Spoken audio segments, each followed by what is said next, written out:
Assalamualaikum warahmatullahi wabarakatuh. Ini membahas pertanyaan tadi ya.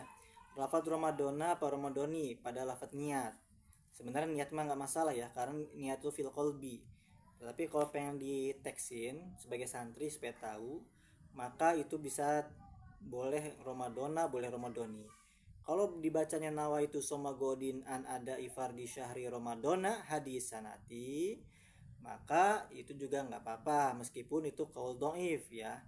Ramadonanya itu fatah karena isim bermusorib, hadis sanatinya itu sebagai ilmu jawaroh gitu misalnya, nggak masalah.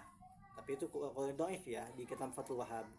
Adapun di kitab Asal Matolib, adapun kitab-kitab lain itu nawa itu somagodin an adai fardi syahri Ramadona hadis sanata. Nah itu boleh hadis sanata jadi zorof itu nggak apa-apa. Ramadan boleh juga ataupun yang masyhur ya, yang lebih bagus yang masyhur secara lafaz nahwin ya, secara ilmu nahwu, yaitu dibaca kasroh bil jari lima ba'daha li idofati lima ba'daha di dalam kitab I'anu Tolibin halaman 225 Jusani. I'anu Tolibin Jusani 225. Nah, jadi nawa itu soma godin anadai fardi syahri Ramadoni hadis sanati. Ramadoni mudof hadis sanati mudof ilaih. Karena dimaksud Ramadan di sini Ramadan tahun ini, bukan kodo begitu tuh. Makanya redaksinya harus Ramadoni hadis sanati, menegaskan bahwasanya Ramadannya tahun ini. Nah, jadi dibacanya kasroh Ramadoni hadis sanati karena jadi mudof kepada hadis sanati ya, seperti itu. Selanjutnya membahas doa setelah berbuka puasa ya. Oke. Ya, lanjut ke doa setelah berbuka puasa. Doa setelah berbuka puasa. Biasanya kita ini ketika mau berbuka puasa itu baca doa karena dilihat di TV setelah azan, lalu doa buka puasa lalu makan. Nah, itu sebenarnya tata waktunya kurang pas, kurang tepat.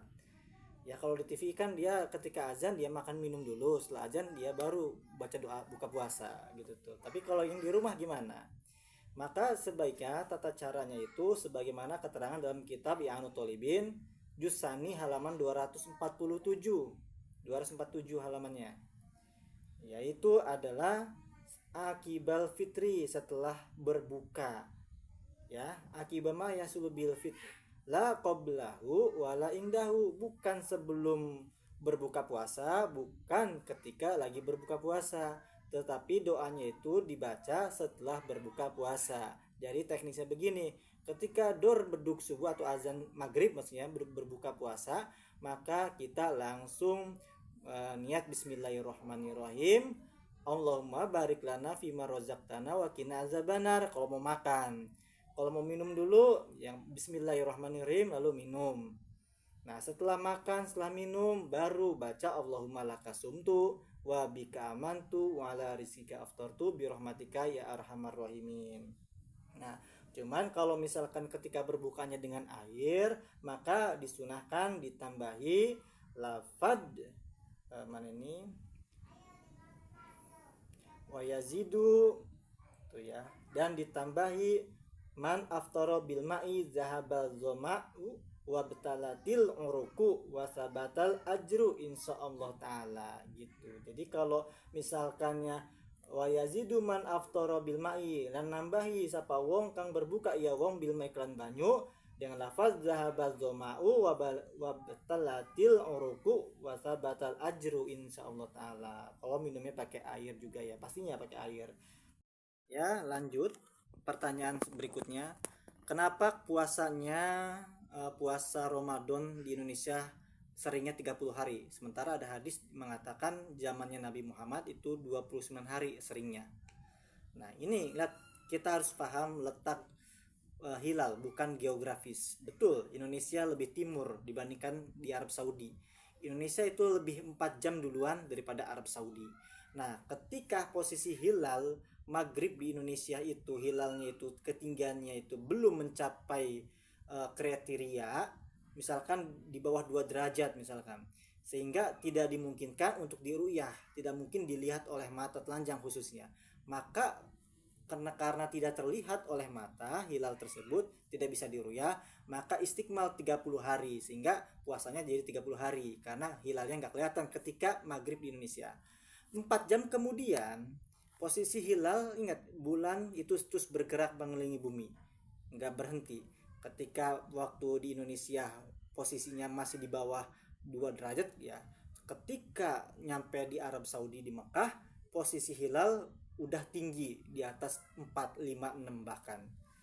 Jadi ketika posisi hilal di Indonesia belum tinggi, ketika di Mekah 4 jam kemudian posisi hilal sudah tinggi, sehingga ketika di Arab di ru'yah itu terlihat jelas.